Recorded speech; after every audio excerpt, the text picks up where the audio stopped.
என் பேர் வந்து பூம்பொழில். நான் வந்து என்னோடய ரேங்க் வந்து 220 எடுத்திருக்கேன். நான் வந்து சீனியர் இன்ஸ்பெக்டர் இன் கோஆப்ரேட்டிவ் எடுத்திருக்கேன். ஓகே. என்ன படிச்சிருக்கீங்க? நான் வந்து பிஇ வந்து மெக்கானிக்கல் படித்தேன், அப்புறம் பிகாம் படித்தேன், அப்புறம் டிப்ளமோ வந்து லேபர் லா பண்ணியிருக்கேன். ஓகேங்க. எப்போ டிஎன்பிஎஸ்சி படிக்க ஆரம்பிச்சிங்க? அந்த ஆர்வம் எப்படி வந்ததுங்கண்ணா? நான் வந்து 2016 அந்த ரேஞ்சிலே நான் டிஎன்பிஎஸ்சி படிக்க ஆரம்பித்தேன். 2016 அந்த ரேஞ்சில் படிக்க ஆரம்பித்தேன். கொஞ்சம் கேப் டு படிச்சுட்டு இருந்தேன். அதுக்கப்புறம் பார்த்தீங்கன்னா, இப்போ கோவிடுக்கு முன்னாடி பேட்சில் ஒரு மெயின்ஸ் எக்ஸாம் எழுதினேன். மெயின்ஸ் எக்ஸாம் எழுதிட்டு அது வந்து ஒரு ரொம்ப மைனராக வந்து ஒரு சின்ன barriers in use of information technology அப்படின்னு ஒரு கொஷினுக்கு பதில் பேரியரை அப்படின்ற வார்த்தையை பார்க்காம யூஸ் ஆஃப் இன்ஃபர்மேஷன் டெக்னாலஜி ஒரு கொஷின் எழுதிட்டேன். அதுக்கப்புறம் பார்த்தா 2 30 மார்க் கொஷின் இருந்தது அந்த டைமில். அப்போ பார்த்தா ஒரு 30 மார்க் கொஷினுக்கு வந்து ஒருத்தர் வந்து 23, இன்னொருத்தர் வந்து வெறும் 9 தான் போட்டிருந்தாரு. இன்னொரு 30 மார்க் கொஷினுக்கு ஒருத்தர் 18, இன்னொரு 9 தான் போட்டிருந்தாரு. அப்போ ஓவராலாக பார்க்கும்போது எனக்கு அதில் மிஸ் ஆகிடுச்சு. ஸோ உடனே நான் என்ன பண்ணேன், அடுத்த மெயின்ஸ் எழுதுறதுக்கு எனக்கு கிட்டத்தட்ட ஒரு 3 வருஷம் ஆயிடுச்சு. பிலிம்ஸ் வரதுக்கு. பிலிம்ஸ் வந்துட்டு அதுக்கப்புறம் ஒரு 8 மாதம் 10 மாதம் ஆச்சு மெயின்ஸ் வரதுக்கு. ஒரு நடுவில் ஒரு லாங் கேப் வந்து எங்களுக்கு எக்ஸாமே இல்லாமல் இருந்தது. அப்புறம் அடுத்த மெயின்ஸில் வந்து சரி, அப்புறம் ப்ரிலிமினரி வந்து நான் கோவிலில் கொஞ்சம் அஃபெக்ட் ஆனதுனால என்னால் கொஞ்சம் பெருசாக ப்ரிலிமினரி கான்சன்ட்ரேட் பண்ணி படிக்க முடியல. அப்புறம் நான் என்ன பண்ணேன், சரி அப்படின்னு சொல்லிட்டு ஒரு 25 டேஸ் தான் இருந்தது. ஸோ அந்த 25 டேஸில் எப்படி கொஞ்சம் பிளான் பண்ணி லாங்குவேஜ் பெருசாக கான்சன்ட்ரேட் பண்ணிட்டு, மேக்ஸை பெருசாக கொஞ்சம் கான்சன்ட்ரேட் பண்ணிட்டு ஜிஎஸ்ஐ ஓரளவுக்கு தான் படிச்சுட்டு போய் எழுதினேன். ஒரு 150 வந்தது, ப்ரிலிம்ஸ் கிளியர் ஆகிடுச்சு. அப்புறம் மெயின்ஸ் வந்து சரி, நம்ம இப்போ ஒரு கோவில் அஃபெக்ட் ஆனதான் கிட்டத்தட்ட இந்த 1.5 வருஷம் படிக்க முடியலையேன்ற பயமே வந்து மெயின்ஸுக்கு வந்து கொஞ்சம் நல்லா படிக்க வச்சுச்சு. அப்புறம் அந்த மெயின்ஸை வந்து கிட்டத்தட்ட ஒரு நாளுக்கு ஒரு 14 to 15 ஹவர்ஸாவது மினிமம் படித்தோம். அப்புறம் மெயின்ஸ் அதுக்கேற்ற மாதிரி நல்ல மார்க் வந்தது. நீங்கள் ப்ரிலிம்ஸில் என்ன மொழியை தேர்ந்தெடுத்து படிச்சிங்கண்ணா? நான் ப்ரிலிம்ஸில் லாங்குவேஜ் இங்கிலீஷ் தான் எடுத்தேன். இப்போ இங்கிலீஷ்க்கு நம்ம எந்த மாதிரி படிக்கலாம்? முன்னாடி வந்து கிராமர் பார்ட் கம்மியாக இருக்கும், ப்ரோஸ் போயம். இப்போ நாங்கள் படிக்கும் போது பார்த்தீங்கன்னாக்கா கிராமர் வந்து ஒரு 25, அதாவது ஏபிசின்னு 3 பாட்டு இருந்தது. அந்த 3 பாட்லேயும் வந்து ஆவரேஜாக 35 அந்த ரேஞ்சில் தான் வரும்.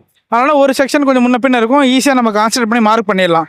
பட் இந்த டைம்லலாம் வந்து பார்த்தீங்கன்னா கிராமட்டிக்கலாக தான் ஃபுல்லாக இருக்குது. எல்லாமே வந்து கொஞ்சம் நாலேஜ் பேஸ்டான கொஷின்ஸ் தான் இருக்குது. நம்ம என்ன பண்ணணும்னா இங்கிலீஷ் நாலேஜை நம்ம கொஞ்சம் டெவலப் பண்ணிக்கணும்.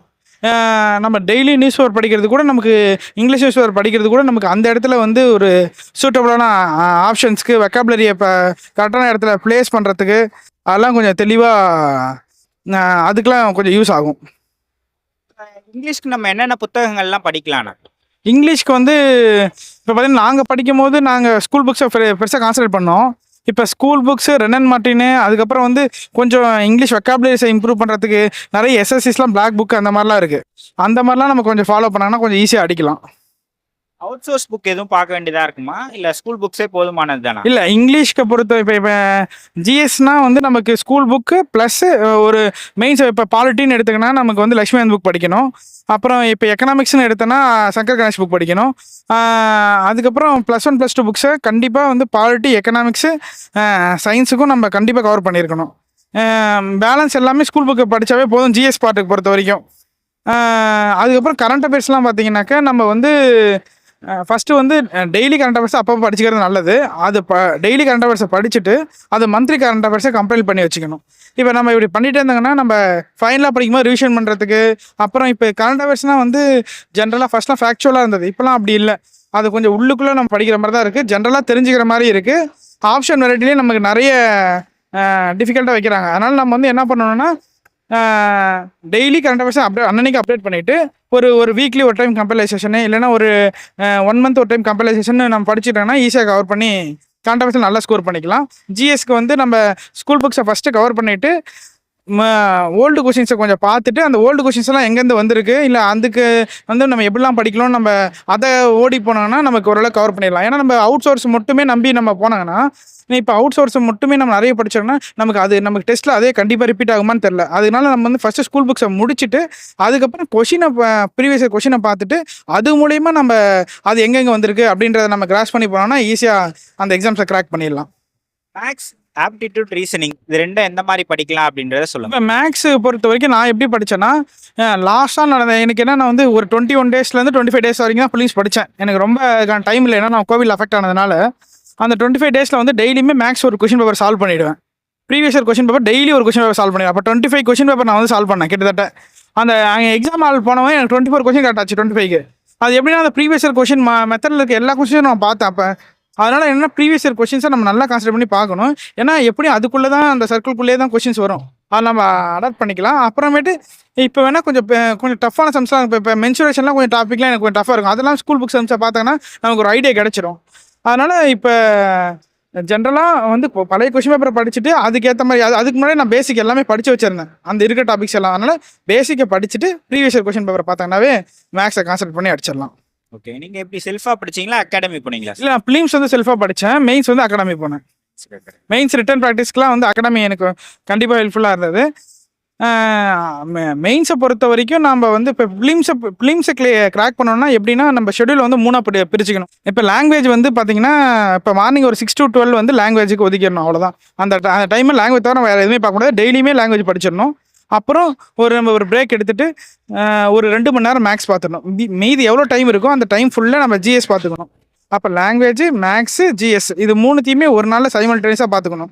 இப்போ நம்ம அப்படி படிக்கிறதுனால ஃபஸ்ட்டு ஒரு 10 நாள் 15 நாள் வேணால் டஃப்பாக இருக்கலாம். அதுக்கப்புறம் லாங்குவேஜ் நம்ம ஃபுல்லாக பார்த்துட்டே இருப்போம். டெய்லியுமே மேக்ஸ் பார்த்துட்டே இருப்போம், டெய்லியுமே ஜிஎஸ் பார்த்துட்டு இருப்போம்.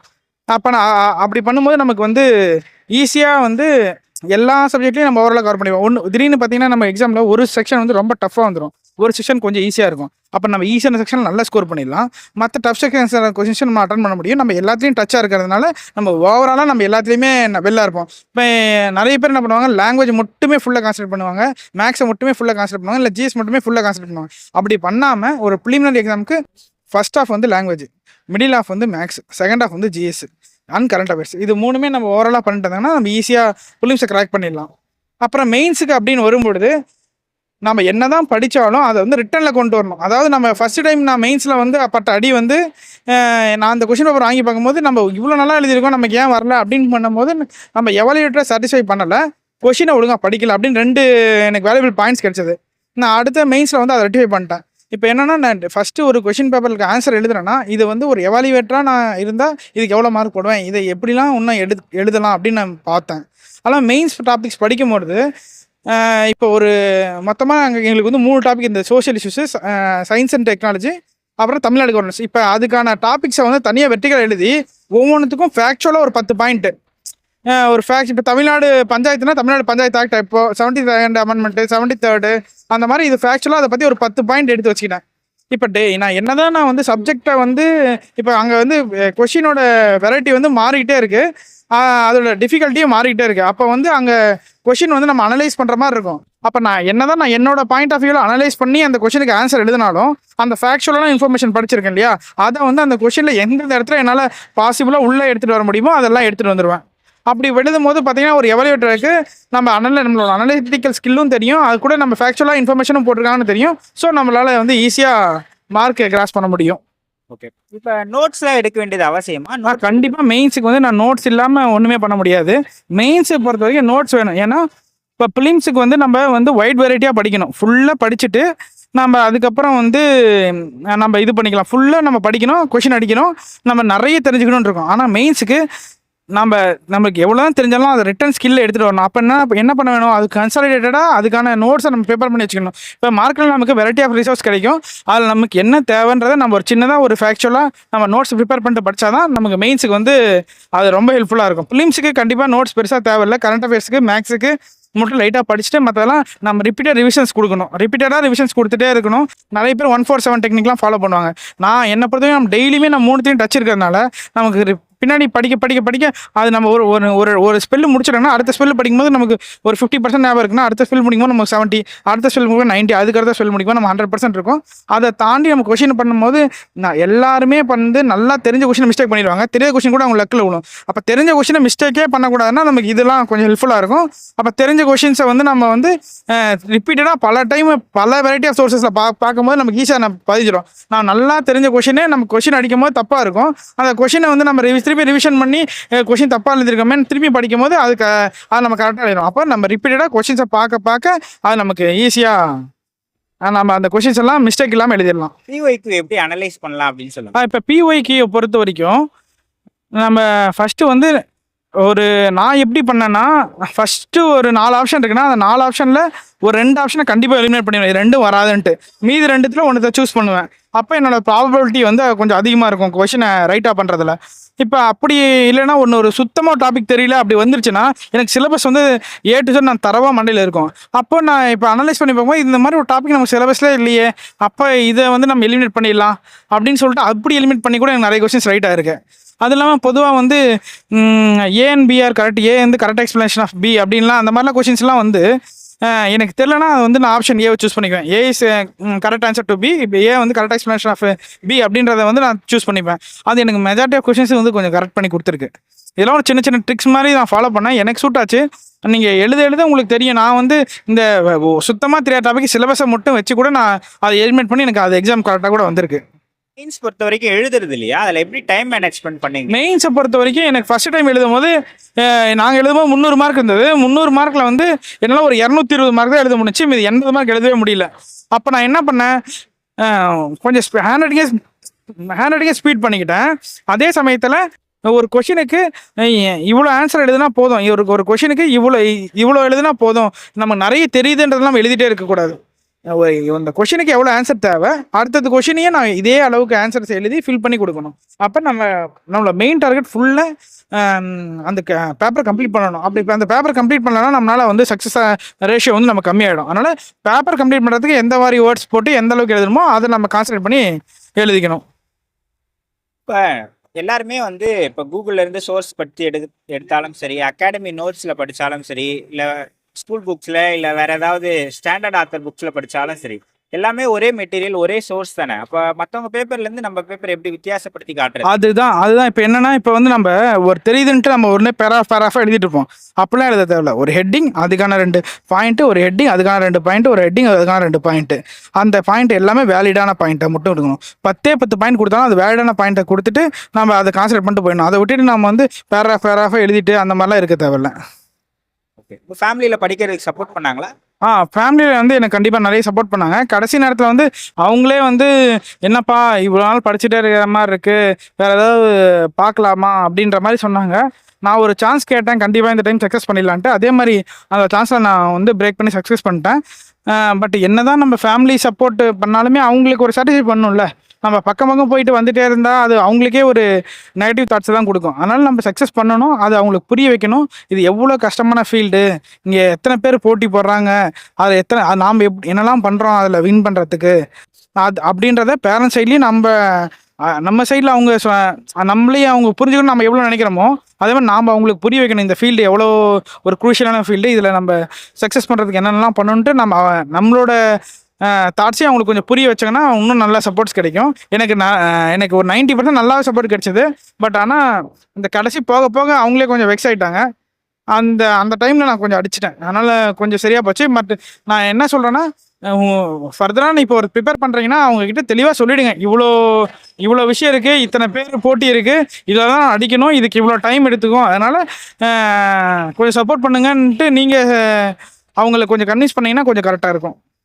நீங்கள் செல்ஃப் டவுன் ஆனால் உங்களை எப்படி மோட்டிவேட் பண்ணிப்பீங்க? செல்ஃப் டவுன் ஆனால் சும்மா வீடியோஸ் அந்த மாதிரிலாம் பார்ப்பேன். அதெல்லாம் தாண்டி வந்து வேறு வழியே இல்லைன்னும் போது அந்த கொஷின்ஸை போட்டு கொஞ்சம் நல்லா ஆன்சர் எழுதுறது, நல்லா தெரிஞ்ச டாபிக்ஸுக்கு மட்டும் போய் கொஷினை போட்டு பார்க்குறது, அப்புறம் நல்லா தெரிஞ்ச டாபிக் பார்க்கும்போது நமக்கு ஆவரேஜாக மார்க் கொஞ்சம் அதிகமாக வரும். அப்போ வந்து சரி ஓகே நம்ம நல்லா தான் படிக்கிறோம், பண்ணிட முடியும், அப்படி இப்படின்னு நம்ம ஈஸியாக அடிச்சிடலாம். ஒரு ஆஸ்பிரண்டாக இருந்தப்ப உங்களை சமூகம் இல்லை வெளியே இருக்கவங்க மதிச்சதுக்கும் இப்போ மதிக்கிறதுக்கு எப்படி இருக்குங்க? அது அப்படியே அப்சைட் டவுன் தான். நம்ம ஆஸ்பிரண்டாக இருக்கும் போது நம்ம என்ன தான் படித்து எவ்வளோ தான் பக்கம் போயிட்டு வந்திருந்தாலும் வேலை இல்லைப்பா, இவன் இன்னும் நல்லா படிக்கிற பையனை நீ கெடுத்துட்ட அப்படின்லாம் எங்கள் அம்மாட்ட சொல்லியிருக்காங்க. நல்லா படிக்கிறான், நல்லா ஏதோ ஒன்று அப்படியே போயிருப்பான் அப்படின்றவங்களாம் நீ வந்து ஒரு கரெக்டான வழியில் விடலை அப்படின்னு எங்கள் வீட்லேயே சொல்லியிருக்காங்க. பட் அதே அவங்களே வந்து பரவாயில்ல, எப்படியோ கஷ்டப்பட்டான், ஒரு வேலை கிடச்சிச்சு, பரவாயில்ல அப்படின்னு சொல்கிற மாதிரி மாறிடுச்சு. ஸோ ஒரு ஆஸ்பிரண்ட் லைஃப் வந்து கண்டிப்பாக ரொம்ப டிஃபிகல்ட்டான லைஃப். என்கிட்ட ஒரு பணமே இருந்தபோது கூட நான் அம்மா உணவகத்தில் போய் சாப்பிட்ருக்கேன். என்கிட்ட பணமே இருந்தபோது கூட எனக்கு இந்த பணத்தை எப்படி நம்ம வீட்டிலேருந்து வாங்குறது, எவ்வளோ நாள் தான் நம்ம வாங்கிட்டே இருக்கிறது அப்படின்ற ஒரு ரொம்ப நெகட்டிவான தாட்ஸ் தான் வந்தது. பட் ஃபைனலாக வந்து அந்த ஹார்ட் ஒர்க்குக்கும் கண்டிப்பாக ஒரு சக்ஸஸ் இருக்குது. யார் ஹார்ட் ஒர்க் பண்ணாலும் கண்டிப்பாக அதுக்கான சக்ஸஸ் இருக்குது. எப்பயாச்சும் விட்டுட்டு போயிடலாம், நம்ம வேறு வேலைக்கே போயிடலாம்னு நினச்சேன். அதான் ஒரு டைம் இந்த கோவிட் பேட்சில் நான் அந்த டைமில் ஒரு வீடு கட்டிகிட்டு இருந்தோம். இப்போ கோவிட்ல இருக்கும்போது எனக்கும் உடம்பு சரியில்லை, வீடுக்கு ஃபினான்ஷியல் ஸ்ட்ரெஸ் இருந்தது. அந்த டைமில் நம்மளால எதுவுமே சப்போர்ட் பண்ண முடியலையே, பேசாமல் ஏதோ ஒரு ப்ரைவேட் ஜாப் கூட போயிருக்கலாமே அப்படின்னு இருந்தது. பட் எனக்கு அந்த டைமில் திருப்பி கால் ஃபர் வரும்போது நான் படித்த பழைய ஏன்னா அந்த டைமில் நிறைய சிலபஸ் கொலாபரேஷன்ஸ் இருந்தது, கன்ஃபியூஷன்ஸ் இருந்தது, நிறைய சிலபஸும் சேஞ்ச் பண்ணிட்டே இருந்தாங்க அடிக்கடி அந்த கோவிட் டைமில். ஆனால் நான் மெயின்ஸ் வந்து கரெக்டாக நான் என்ன மெயின்ஸ் ப்ரிப்பேர் பண்ணணும் அதுக்கு முன்னாடி அதே மெயின்ஸ் டாபிக்ஸ்லாம் இருந்தது. அப்போ வந்து நான் வீட்டில் வந்து சரி இந்த ஒரு டைம் ட்ரை பண்ணுறேன், அப்படி இல்லைனா வேறு ஏதாவது பண்ணிக்கலாம் அப்படின்ற மைண்ட் செட்டில் நான் வேறு ஏதாவது ஜாப் பண்ணலான்ட்டு கரெக்டாக அந்த மெயின்ஸை நான் வந்து ப்ராப்பராக யூட்டிலைஸ் பண்ணேன், வேறு வழி இல்லைன்ட்டு அதே மாதிரி எனக்கு அதுக்கு சக்ஸஸ் கிடச்சிது. அதனால் யார் ஒருத்தர் படிக்கிறவங்களும் நமக்கு சக்ஸஸ்ஸு நம்ம அடிஞ்சே ஆகணும், அதுக்கு என்ன பண்ணணும் அப்படின்றத மட்டும் ஃபுல்லாக ஃபோக்கஸ் பண்ணிட்டு மற்ற எல்லா டிஸ்ட்ராக்ஷன்ஸையும் நம்ம அவாய்ட் பண்ணிட்டாவே ஈஸியாக வின் பண்ணலாம். இப்போ மெயின்ஸை பொறுத்த வரைக்கும் எல்லாரும் அகாடமி போகணும் அப்படின்றத சொல்றாங்க. மெயின்ஸ்ல அகாடமியோட பங்கு என்ன? அவங்க என்ன பண்ணுவாங்க? நம்மள எப்படி இம்ப்ரூவ் பண்ணுவாங்க? அதான் மெயின்ஸை பொறுத்த வரைக்கும் அகாடமி போனால் அது கொஞ்சம் எக்ஸ்ட்ரா பூஸ்ட் கிடைக்கும் உங்களுக்கு.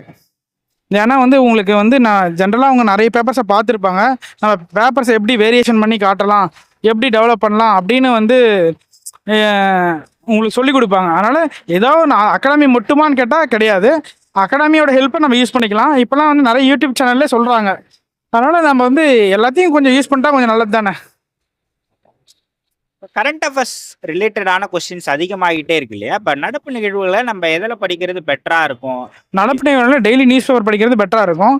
அப்படி இல்லைனா டெய்லி நியூஸ் பேப்பர் கம்பேர் பண்ணி நிறைய வெப்சைட்ஸில் விடுறாங்க. அதை படிச்சுட்டு நீங்கள் ஃபார் எக்ஸாம்பிள் ஏதோ ஒரு எக்ஸ்னு ஒரு வெப்சைட்டில் வந்து டெய்லி நியூஸ் பேப்பர் இல்லைனா டெய்லி கரண்ட் ஈவெண்ட்ஸை படிக்கிறீங்கன்னா நாளைக்கு வந்து ஒய்ன்ற இடத்துல கம்பைலேஷன் படிங்க. அப்போ ஒரு டெய்லி ஈவெண்ட்ஸும் கிடச்சிடும், உங்களுக்கு ஒரு கம்பைலேஷனும் கிடைக்கும் போது ஓவராலாக உங்களுக்கு ரெண்டுமே கவர் ஆகிருக்கும். இதில் விட்டது அதில் கிடைக்கும், அதில் விட்டது இதில் கிடைக்கும். ரெண்டாவது விஷயம் நம்ம பல நிறைய கொஸ்டின் பேப்பர் சால்வ் பண்ணும்போது அதில் கரண்ட் அஃபேர்ஸ் நமக்கு யூஸ்ஃபுல் ஆகும். ஏன்னா நம்மளும் ஃபுல்லாக 100% ஒரு கரண்ட் அஃபேர்ஸ் எல்லா கொஸ்டின் 10க்கு 10 அடிக்க முடியுமான்னு தெரியாது.